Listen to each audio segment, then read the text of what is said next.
Ilan sa mga salitang binitawan itong si Coach Yeng sa isang panayam matapos tong ikalawang pagkatalo na nakuha ng kanyang koponan ngayong Philippine Cup kalaban ng Road Warriors.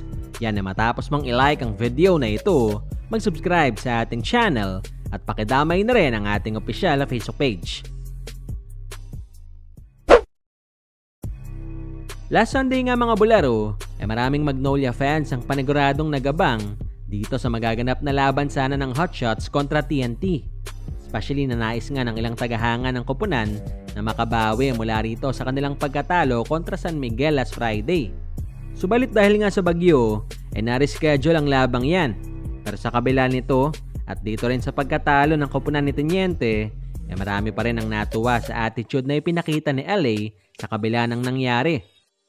Hats off ako sa mga players ko and talagang ginagawa nila yung mga gusto kong pagawa and they trust me, they trust the coaching staff and also my coaching staff. Grabe sila, they always around me, guiding me, timeouts, meron tao sa likod, mga coaching staff ko sa likod, sumisenya sila sa akin, mga coaching, ang laking bagay sa akin and for me napapadali sa akin. That's why I'm confident going to the game because I know they're there. Samantala sa kabilang banda, nakaraang Sabado nga rin mga bulero, nakuha ng koponan ni Coach Yeng ang kanilang ikalawang pagkatalo ngayong Philippine Cup kalaban ng Road Warriors. We shot really poorly from the 2-point area. We couldn't get any rhythm going, so medyo kanya-kanyang araw siguro yan. Hindi namin araw today, araw ng NLEX. So we just have to